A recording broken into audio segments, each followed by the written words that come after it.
Thanks so much to the program committee for giving me the opportunity, and Dr. Bogert, who actually switched with me talks so I could give my talks today. You know, following Dr. Spate and Dr. Sperry, it's kind of hard, but all I'm going to say is I have more Twitter followers than both of them. But anyways, nothing to disclose. I do have accounts on most social media networks. I think this is going to impact all of us, and I think you should really take a second. I tried to look up Dr. Seiss and Dr. Spate. I didn't find Twitter accounts for them, so maybe I'll even influence them to see how this is changing what we're doing. And so what we're going to do today is talk a little bit about, you know, what this whole social media movement really is and how it's really impacted what we're doing in trauma, especially trauma care. You know, as an educational tool, effective use of it, how we should be using it as trauma centers and trauma providers. So what is it? It's really just a form of electronic communication through, you know, which users create online communities. I was talking to my wife yesterday. She was watching Fresh Prince of Bel-Air, and she's like, you know, they don't have Twitter and Facebook when Fresh Prince 20 years ago. And in the last 5 years, this has revolutionized medicine. And if you're not on social media, you're falling behind. It's like saying you don't do laparoscopic surgery. If you look at social networking by age group, it's increasing across all age groups over time, especially our elderly patients. And different platforms have different users. You know, some people say Facebook's more for the older patients, Twitter for the younger, and then Snapchat and all that falls in there. If you look at monthly active users, I mean, over 2 billion people on Facebook, YouTube, 700 million on, and these numbers are even higher now. I read yesterday there was 4 billion fake Facebook accounts closed in the last year. So there's a lot of movement. If you look at our media platform, again, you're talking in the last 15 years and how it's impacted what we do.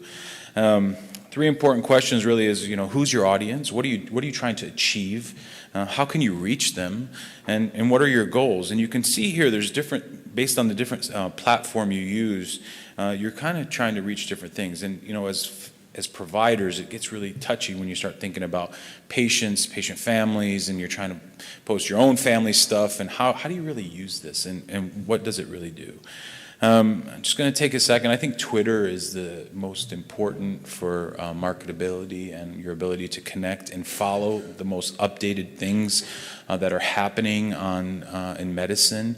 You can be up to date with everything in a matter of 30 seconds. If you look at reachability, 50 million users from radio to TV to iPods and then the internet. Facebook did it over 200 million users in the first year. I mean, it's unbelievable how quickly you can grow and do things. And what is Twitter? A lot of people don't even know. It's really just online news and social networking. I mean, I was just reading about the gun shooting that just happened at a high school in California, and, you know, 4 people dead. I mean, it's just crazy to see these things. Where users really post. You have 280 characters to post your message, and really, so how can you really be effective in that 280 characters? And you really get, it's a new language of communication. So where do you start, right? So Dr. Seiss, get your phone out here. Simply go to twitter.com, and really it's just you sign up. You click on sign up, you get in there, it's really simple. You put your name, you put your phone number, and then you start hearing about all these things. Hashtag, retweet, mention, following. What does all this really mean? And direct messaging. I remember the first time Ken Maddox reached out to me on Twitter. I was like, this is the coolest thing ever, you know? This god of surgery is like messaging me, asking me a question about something, and I was just like, this is unreal. What is the impact of this? And I encourage all my residents and fellows and partners to be on. And if you look, my Twitter handle's who has social, who uses Twitter? Let's start there. Yeah, there's like 10 people in the room. That's great. So I'm not going to get much followers. I don't want to give this talk anymore. No, I'm just kidding. So you know, Top Knife, that's my Twitter handle, _B. And you see it's really, Twitter handle's your username. You can use your name, you can put your title, you can make up anything you like. And it must contain fewer than 15 characters. And so then they ask you to put a little biography about yourself, and it's 160 characters. You can see mine says a trauma surgeon, part unicorn, and sometimes a researcher, free spirit with a wild heart. And, you know, so what does that really mean? And it's important that you keep it somewhat professional, I think. Be creative. You will be judged on what's written there. People will use it against you in debates and all this other stuff. I think you look at followers. You know, following is the number of people that you as a user are actually following. And then followers is anyone who has subscribed to your list. And this was a little older. I'm about 5,000 followers now. Not that it's anything, but I feel Hollywood in the room with not a lot of Twitter users. But it's really, I can tell you, I mean, I walk around sometimes and people are like, oh, Dr. Joseph, I know you from Twitter. And I'm like, oh, great. You know, first you don't really know what they're coming up to you for, but you realize you can really make an impact. And so I, for example, looked up Epic, you know, Dr. Spade. That work is just revolutionary work. And there was only 28 followers on Twitter. If you need a social media guy for the Epic movement, I'm happy to join you guys. But, you know, following versus followers, is there a right ratio? Do you need the number of people that you should follow versus number of people following you? And there's different people who talk about, you know, being 1-to-1, 1-to-4, or you should only really follow about 50 people. But I think it's just kind of what your interest is. For example, my Twitter account is only medical stuff. There's nothing else on there. I don't follow anything else besides medicine. And so when you look at things, when you open your Twitter, you got tweets and replies. You know, tweets are really posts that you create or retweet. You know, when you can click on media, and that pretty much anytime you tweet a picture or a video, you can follow that. And then likes is everything you have ever liked, you can go back to and follow. And there's a lot of times I get a lot of ideas for research projects and whatnot that I'll just like and follow. And then at the bottom of your Twitter page, you see your homepage, which updates you on people you follow. You can search hashtags, like for example, this gun shooting. If you go in right now and you type in the high school's name based right over a hashtag, every tweet coming up on that subject is coming up. And then notifications. And you see on our save the date the hashtag for this conference, for example. If you're not here, you can actually follow what's going on if someone in the audience is tweeting. And then there's notifications, which tells you every time somebody interacts with your Twitter. And then finally, direct messages. You can connect with people. I mean, I've got trauma surgeons now in England or in Africa, and we're sending messages. This would have never been possible without this. I think if you're going to tweet, so you compose a new tweet, you can put a picture, you can put a GIF, you can do polls, you can ask surveys. We questioned the other day how many people do immunizations for after you embolize a spleen, and I sent it out on Twitter and tried to see them. So awesome because I saw that everybody was confused by the same question. So then that's something you go on, and then even you can put where you're tweeting from. Here's an example of a tweet. We were at the Eastern Association Surgery Trauma meeting, and you put the days of large bore chest tubes for pneumothorax are gone. Now, we're going after hemothoraces. And then Zachary Bauman was my previous fellow, so I at him. That's so he understands. So now he's being marketed as this person doing this research. And then Narong was the PI on this. And then U of AZ trauma. And then the hashtag East 2019. And the hashtag designates the keyword of topic. And you can see this, and you link this all to your profile. So once you tweet this, then you can go and say, okay, how many people actually engaged in my Twitter? And you can actually follow, and this one, for example, had 10,000 impressions. What does that mean? Is it effective? I mean, we're talking now at our promotion and tenure committee at the University of Arizona on as people get promoted, how should we implicate their social media impact? I mean, these are things that are going to be part of how we continue to grow. And you can get into who went into it. So this is the AAMC. This is a well-known organization, 2017 guidelines on ways to leverage the impact of your faculty affairs on Twitter. And here you can see hashtags. They kind of tell you the ideal is no more than 2 hashtags per tweet. You should tag others in your tweet. That's how you get more responsiveness. And then, use the URLs because it limits the number of characters. And then Twitter language. You actually have to learn to send your message in 280 words. You can write whatever you want, and then you go back and you start cutting and minimizing words. It's kind of fun to get into that language. This is available online for you to follow. But here's some other tips and tricks. How to amplify your tweets.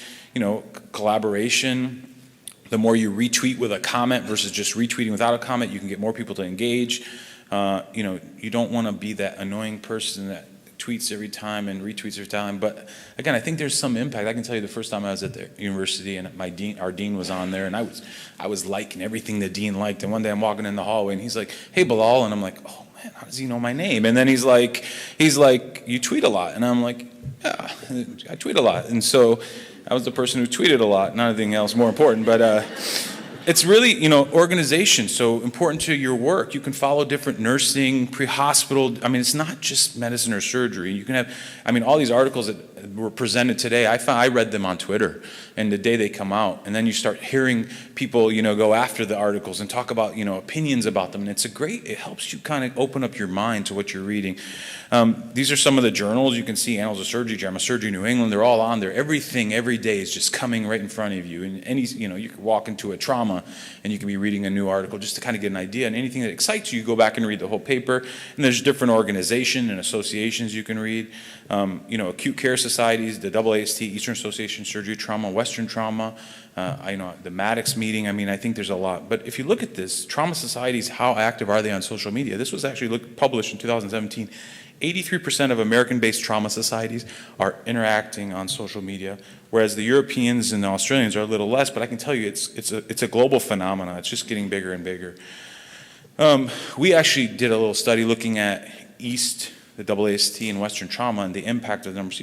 21,000 tweets over 3 years at our three major trauma meetings. And you can see 24 million impressions. And when we did this, what we really found was that the Western Trauma wasn't tweeting at all. And then all of a sudden, the next thing I know, someone in this room happens to run the Western Trauma Twitter account. But I think it's impactful because, I mean, you can even see the campaigns for fundraising. I mean, there's a lot of things that are happening with this. This was at the 2018 American College of Surgeons Critical Care. And you can see, I mean, we can trace maps of who's tweeting about what and what movements are happening. And we'll get a little bit more into detail on this. And then what about during crisis? How is social media impacting our crisis control? And are you aware of what's going on in your community and around you? And really the principles of crisis are what? Speed, credibility, reachability, and accessibility. All those things. How can you do that? How many times have we seen someone tweeting or putting on live Facebook posts of what's going on at the incident?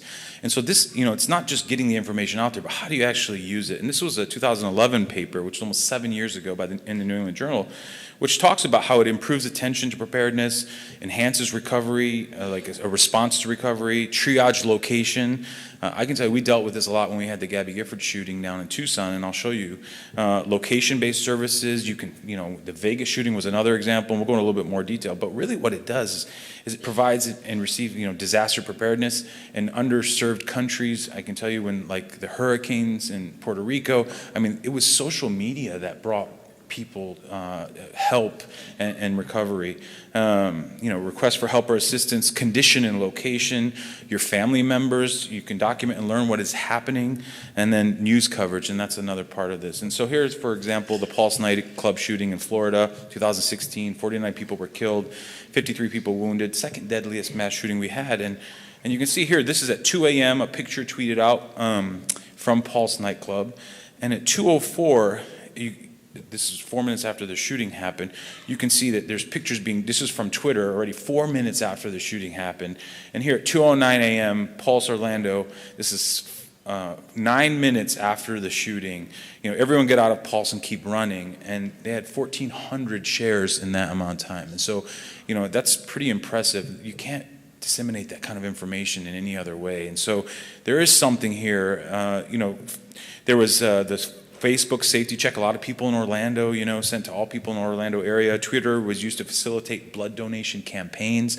I mean, you talk about a mass casualty in traffic. How do you start getting things? And this is the kind of things that you can start using to spread the information. And here's an example of the Facebook, Are You Okay? It actually recognized if you were in the area or the vicinity, and you could check in and let all your family members and people know that you were safe or not.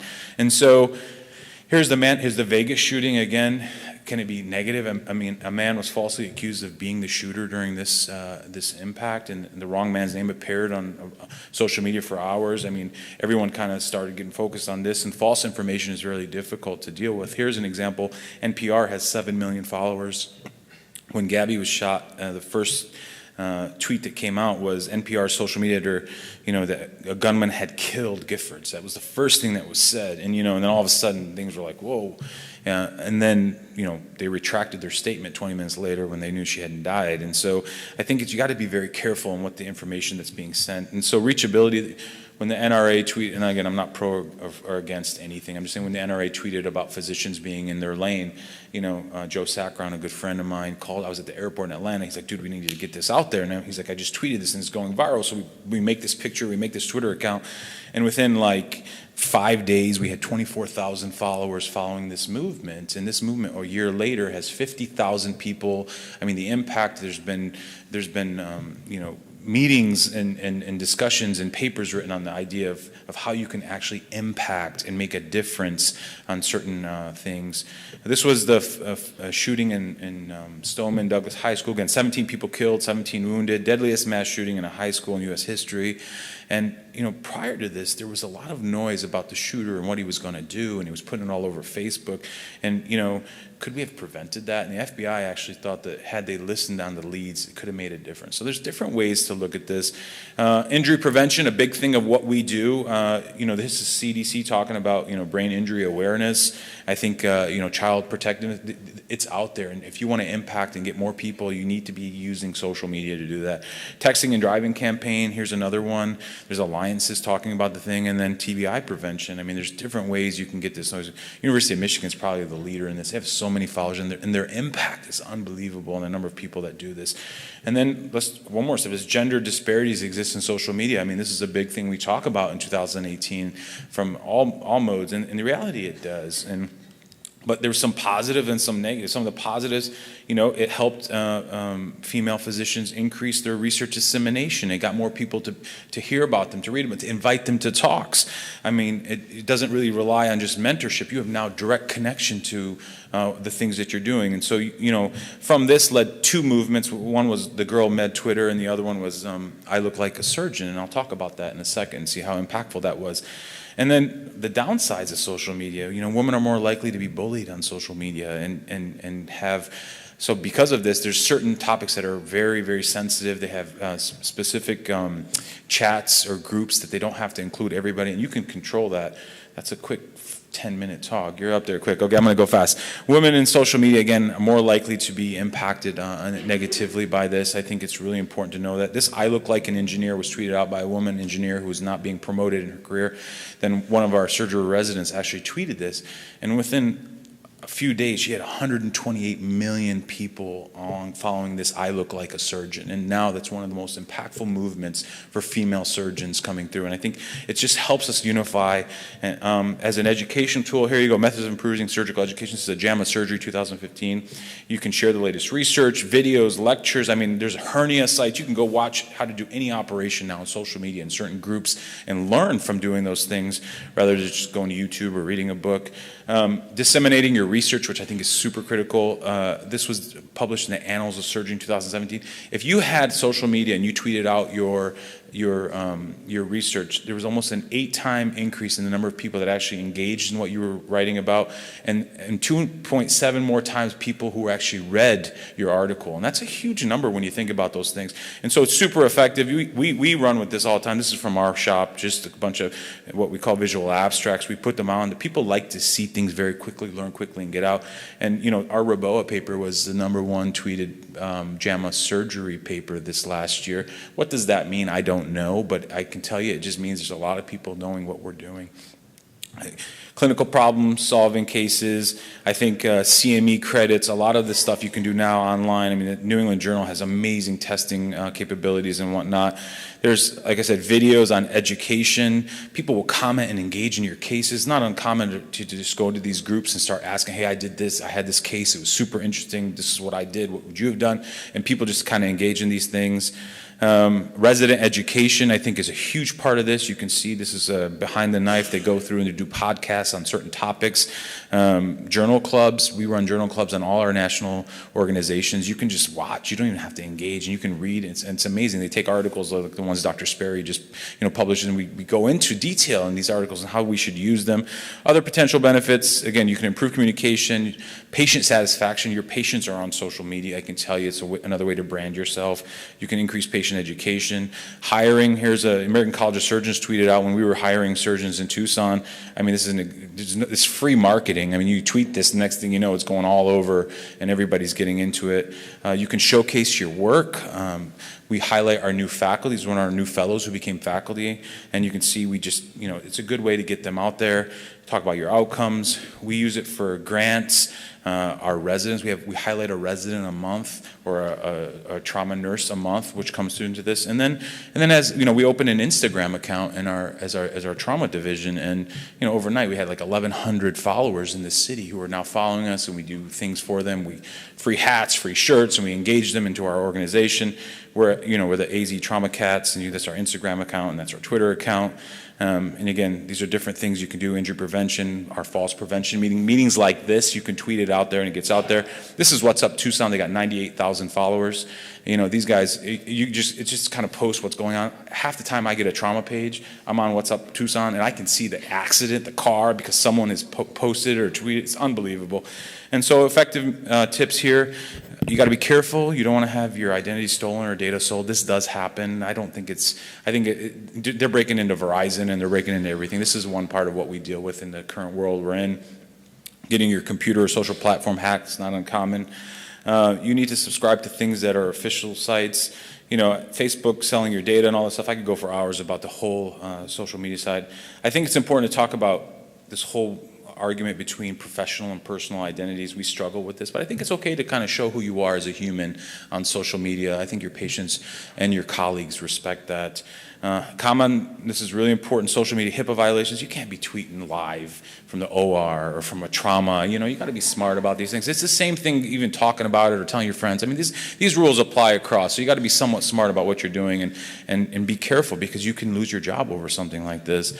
And so really, you know, confidentially must be maintained. It's for education purposes, exchange of information. You got to ensure personal and professional information is controlled and accurate. I think that's important. And consider separating some of this. I use Facebook and Instagram more personal. I use my Twitter for more work, and that's how I engage my social media. I mean, the Society of Critical Care Medicine has best practice guidelines for the use of who you communicate with, the audience. I mean, this is real. This is not going anywhere. You need to engage in this if you want to stay relevant in medicine, I believe. And so really a take-home message: acute care surgeons are pioneering. I mean, trauma surgeons have led this movement in social media, scientific knowledge, and societies and meetings now. Dramatically improve scientific research and dissemination of it. It's important for delivering real-time urgent news. I think patient-physician relationship should be taken into consideration. I can tell you it's a huge market right now where patients are actually learning about what you do from social media. It's really needed. I think in disaster management, it's the way to go. I mean, we're setting up things now in the city that this is how we're going to be communicating with things. I push each fellow and faculty to be on Twitter. Google Scholar is another area where people are just Googling you, trying to figure out who you are, what you are. I think it's a good way to make sure that it's positive and not negative, because if you're not putting somebody else is. And then, you know, it's a team effort to push the branding. So thank you so much.